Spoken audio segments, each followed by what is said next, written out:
morning everyone, I am Nirmala Soni and today we will start question answer of chapter number 4।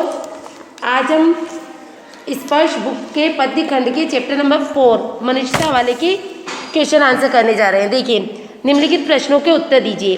कवि ने कैसी मृत्यु को सुमृत्यु कहा है? तो कवि ने यशस्वी मतलब गौरवशाली है ना, मृत्यु को सुमृत्यु कहा है। जिस मृत्यु को सभी याद करें, जो परोपकार के कारण सम्मानीय हो, मतलब ऐसी मृत्यु हो जो दूसरे हमें परोपकार के कारण याद करते रहे, वह सुमृत्यु है। नेक्स्ट देखिए, उदार व्यक्ति की पहचान कैसे हो सकती है? तो उदार व्यक्ति की पहचान यह है कि वह असीम संसार को अखंड रूप में अपना मानता है। क्या करता है? वो पूरे संसार को अखंड रूप में, मतलब उसके कोई खंड नहीं है, उसके कोई टुकड़े नहीं है, इस रूप में वो एक मानता है। वह जाति, देश या रंग का भेद किए बिना सबको आत्मी मानता है, मतलब सबको अपना मानता है वो, जाति, धर्म, रंग, रूप का भेद किए बिना। कवि ने दधीची, कर्ण आदि महान व्यक्तियों का उदाहरण देकर मनुष्यता के लिए क्या संदेश दिया है? ठीक है, तो देखिए इसका आंसर। कवि ने दधीची, कर्ण आदि महान व्यक्तियों का उदाहरण देकर सारी मनुष्यता को त्याग और बलिदान का संदेश दिया है।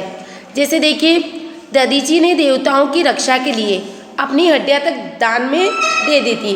कल हमने पढ़ा था पद्यखंड में कि दधीची ऋषि ने देवताओं की रक्षा के लिए अपनी हड्डियों का दान किया था। कर्ण ने ब्राह्मण के मांगने पर अपना जन्मजात स्वर्ण कवच तक दान में दे दिया था। उशिना ने कबूतर के बदले अपने शरीर का मांस दे दिया था। रंतिदेव ने भूखे अतिथियों के लिए अपने हिस्से का भोजन उन्हें दे दिया था। इस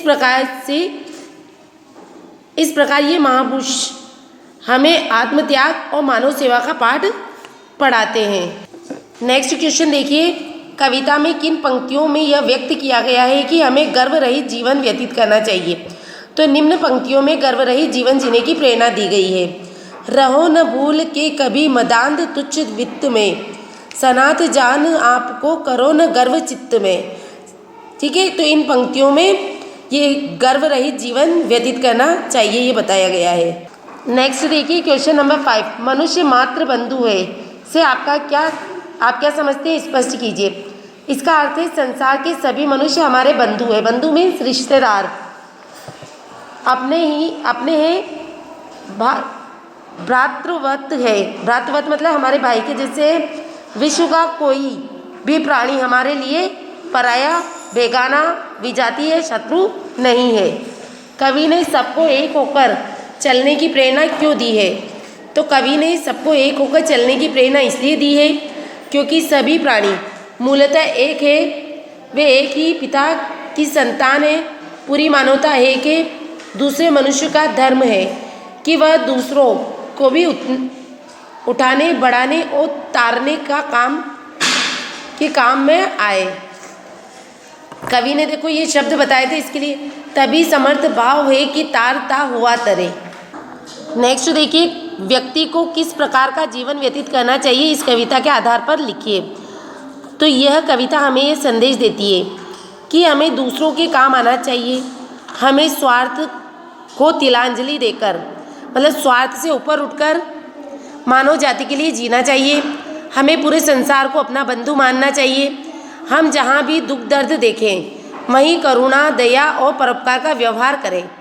हम धन का घमंड न करें, मतलब ये घमंड नहीं करें कि हमारे पास बहुत सारा पैसा है। भूल कर भी मानव में अलगाव पैदा न करें।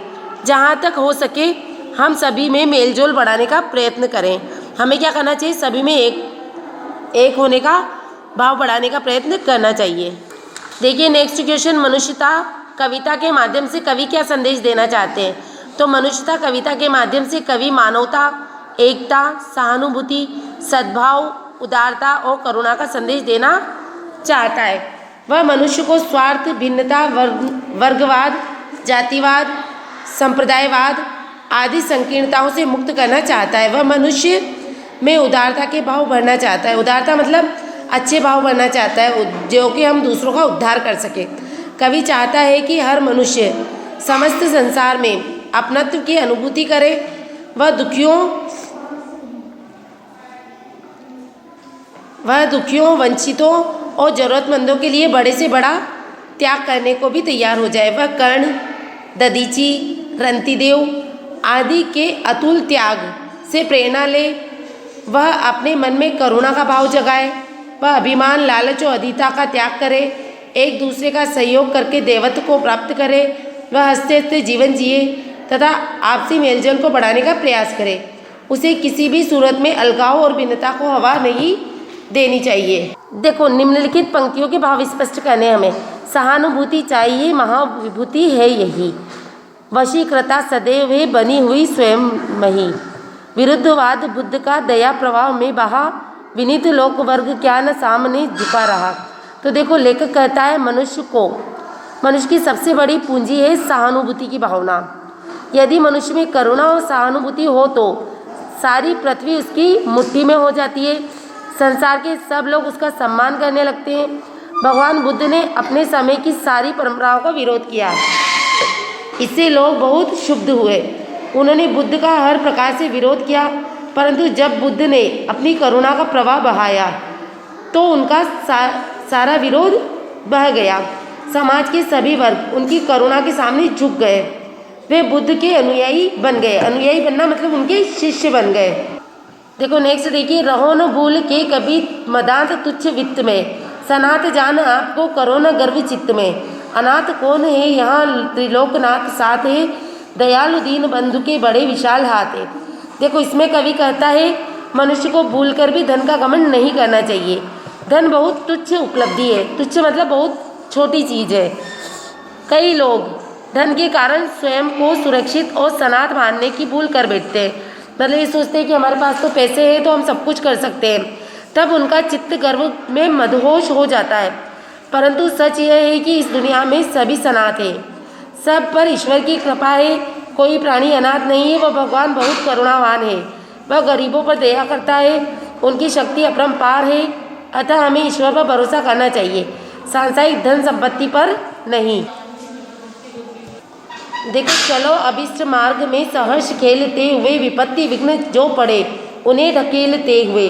घटे न हेल मेल हाँ बढ़े न भिन्नता कभी। अतर्क एक पंथ के सतर्क पंथ हो सभी। देखो, कवि मनुष्य को एकता का पाठ पढ़ाते हुए कहता है तुम अपने अपने लक्ष्य के अनुसार जियो। जीवन को उत्साह और प्रसन्नता से जियो। रास्ते में जो भी संकट या बाधाएं आए उन्हें दूर करते हुए चलो। परंतु एक बात ध्यान में अवश्य रखो, जीवन में कोई भी ऐसा काम न करो जिससे मानव की आपसी एकता पर आँच आए, आपसी मेलजोल में कमी आए और अलगाव बढ़े। हम चाहे किसी भी पंथ, मत या संप्रदाय से दीक्षित हो, किंतु भूलकर भी एकता के भाव पर चोट न पहुंचाए। मानव की मूलभूत एकता में कमी न आने दे। Okay, that's all for today. You write it down in your notebook in good handwriting. Thank you and have a nice day.